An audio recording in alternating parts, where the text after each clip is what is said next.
We need to talk about Gen Z's intimacy avoidance problem. I'm kind of on the cusp of Gen Z. I'm like as old of a Gen Zer as you can get. So in a lot of ways, I feel like I can speak to what's going on for Gen Z while also having a little bit of detachment because I don't relate to everything that Gen Z goes through. So today I'm going to talk about this very individualistic, relationships are scary attitude that a lot of Gen Zers take, and basically why I think it's incredibly psychologically unhealthy. Let's get started.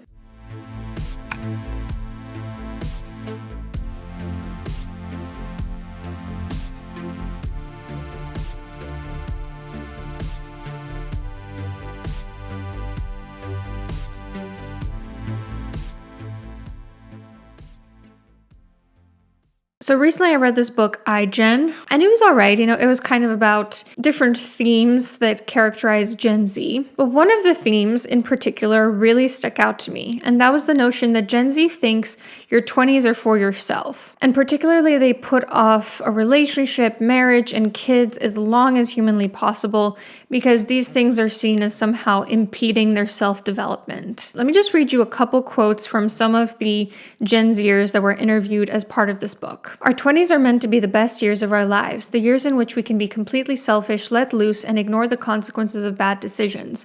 To be honest, sometimes a long-term relationship can just get in the way of all that fun. So I'd like to give some pushback to this notion that there's ever a time to be completely selfish and ignore the consequences of bad behavior. If that's how you're spending your 20s, I can almost guarantee you're going to end up in your 30s pretty isolated with no sense of community. Everything in life is about balance, in this case juggling self-interest with also the well-being of others. Another one is, I tried to avoid building up emotional reliance on other people.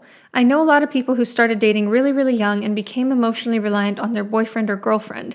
Now they have to seek that and they can't stay single. They can't learn to be happy with themselves because they're always looking for that relationship. I think that's unhealthy. So I think not dating too young is safer, healthier. I find there to be quite a few faulty assumptions with this line of thinking. First of all, emotional reliance on other people is not something you can ever fully avoid. You are emotionally reliant on other people, whether you like it or not, whether you realize it or not. You rely on your professor to be fair when they're grading your test, or else that has an emotional impact on you. You rely on the customer service rep to be polite and helpful when you're trying to cancel a flight ticket due to an emergency, or else that has a negative impact on you too. You rely on your friends to be considerate, or else you suffer because of it. Whether or not you care to admit it, you are emotionally reliant on other people. Secondly, there's this unspoken assumption that if you're emotionally reliant on someone and that relationship ends, that you won't be able to handle the distress.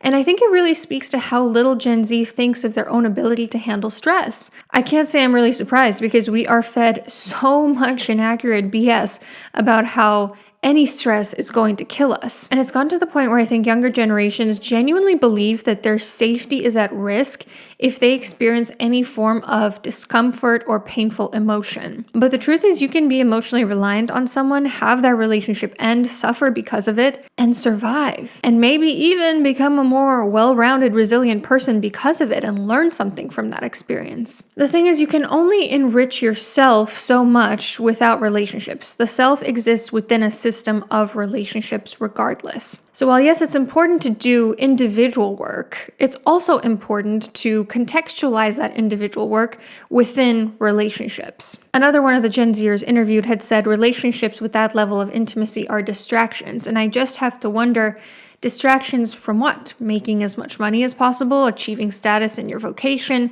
posting the perfect selfie? Are any of these things going to matter on your deathbed? If you think about just like at this point in time, the happiest, most meaningful moments in your life, I'm willing to bet most of them occurred with other people in the context of relationships. As Chris McCandless realized just a few days before he died alone and isolated in the Alaskan wilderness, happiness is only real when shared. So one big way that this attitude shows up for Gen Z is with hookup culture, where the person who pretends to be the most disinterested in a relationship kind of wins the hookup. I actually did my dissertation on hookup culture, so I can attest to the fact that the research says most people actually want a relationship and actually don't want meaningless hookups. Yet most people also assume that no one else is on the same page as them because there is this culture of hooking up. People assume that everyone's just out for something casual. So most of them just give in to hookup culture because they don't want to lose their power or they give up on dating and sex altogether, which is not very surprising considering Gen Z is the least sexually active generation despite the most sex-positive societal attitudes that exist in this day and age. You gotta realize that things like romantic relationships can actually prompt self-development. They don't hinder it. And I think there's often this saying that you have to love yourself before somebody else loves you, but that's simply not true. We learn that we are worthy through relationships with other people. Most people learn this when they're very, very itty-bitty from their parents. Some don't. And it's very challenging to try to prove to yourself that you are worthy and that you deserve love if no one has ever made you feel that way.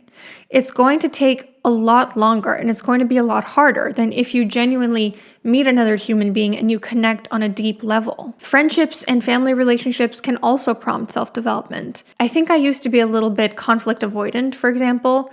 I used to just want to throw out relationships the moment something got tough. And in the last year or so, I've started to realize how working through conflict and deciding to ultimately not estrange myself from people in my life when I was tempted to turned me into a more compassionate person, a more assertive person, and a more mature person. This is not work that I would have been able to do if I had focused 100% on just myself and my selfish needs. If I had done that, then I probably would have cut those people off and foregone the self-development that came from it. But, a word of hope and encouragement here. Many Gen Zers, like myself, reject this hyper-individualism and this intimacy avoidance. And there are people out there who will give you a sense of community when you start a family. And studies show that the majority of people do want a relationship, although they don't realize that other people do. They tend to assume that everyone else wants meaningless hookups. Even on this video, I expect there will be a lot of comments agreeing with the sentiment that we shouldn't avoid relationships, that relationships don't hinder self-development. Make a note of that. There are lots of people out there who haven't drunk the Kool-Aid of intimacy avoidance.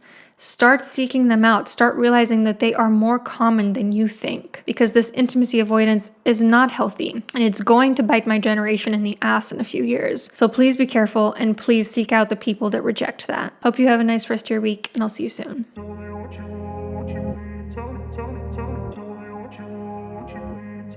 me,